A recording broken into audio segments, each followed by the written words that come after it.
When you think of a dock for the Steam Deck, what you're probably thinking about is something like this Bamboobly dock, or even this oddball Nyko dock, or the very popular clip-on NewQPro.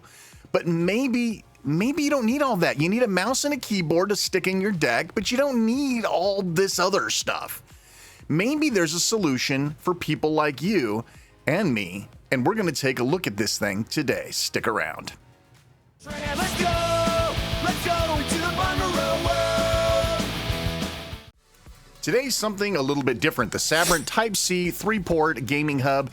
This is a dock. It's got video out. It's got Ethernet, all that stuff. But what you really may need is just something this simple. And this is a sort of esoteric device, but I think it would actually be useful to a lot of my viewers. Here is the unit itself. It looks clean. It's sharp looking. And then we have, well, nothing else in the box. All right, well, let's take a look at the unit itself. It's from Sabrent. It's a company you know. It's a company you trust. USB 3.0 port, PD 100 watt 3.0, as well as a second USB 3.0. These are not 3.1, so they're fast, but not super fast. USB-C on the top, neatly designed perfectly to fit the Steam Deck. Even with this magnetic plate I put on the back for one of my previous videos, this still fits over top of it, which is great. I like the way it looks. I like the way that it sits, right? It's got all the ports facing down, which is great. My power lead is now pointing down into my lap. I've wanted that for a long time. I wish there had been a USB port on the bottom, but this actually gives me that ability. We've got a blue light on top. Not so sure I love that. We'll probably cover that with electrical tape. Let's go ahead and plug our mouse into one of the USB 3.0s. Now remember, even though they're 3.0s, that doesn't mean they're super slow. That'd be great for a flash drive, be great for temporary storage, that sort of thing. But now that we've got a keyboard attached, we've almost got ourselves a little laptop here, right? Now I had to provide my own stand, right? So this is a little cheap 3D printed stand, and you can see the cabling all goes out the back pretty nice. So whatever stand you've got would probably do the trick. All right, so we've got everything plugged in. Mouse check, good to go. Keyboard check. We'll type a little something into the browser here.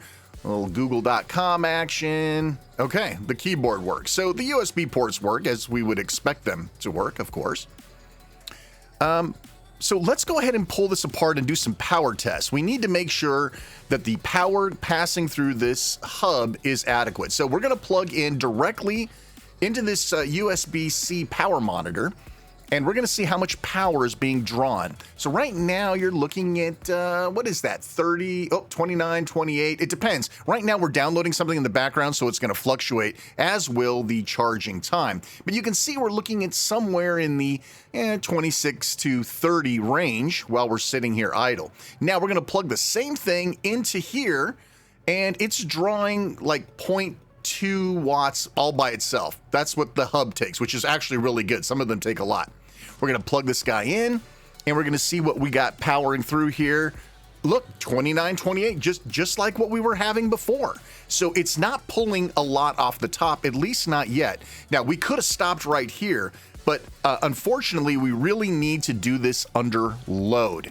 So I'm going to use Nex Machina because it's got its own demo attract mode that is pretty much like a benchmark. I can run this over and over again and get the same numbers and the same results. We are at 38 watts or so, give or take a bit, while we're under full load and charging at the same time. That's important. Now, let's go through the dock. There seems to be diminishing returns as you get higher with these docks and these hubs. So once again, we are doing the demo, same exact thing as we did before, but looky there, we're only getting about 34, 35 watts. So we've got a drop of 3 to 4 watts. That's not a lot, but it seems to be on par for these things. Most of them are actually a little bit higher than that. So this is pretty good, but it is going to slow down your charging time, but it is delivering a decent charge while powering as you play. Now, inevitably, somebody's going to ask, can I plug a hard drive into that USB-C port? And I didn't think the answer would be yes, but as it turns out, it actually does work. Watch this. We plug it in, and there it is. It's right there for God and everybody to see. Now, that doesn't mean it's fast, though. Am I right? So if you're thinking, hey, I could boot Windows 11 off of there, let's take a look at a speed test done on this drive, and you'll find out. Yeah, this is not a speedy connection, right? This is for a flash drive or basic sort of connectivity or a USB-C device. I certainly wouldn't recommend it for any sort of hard drive usage, but it's nice to know that in a pinch, you can plug something in there. All right, how about some final looks here? Final thoughts. This is great.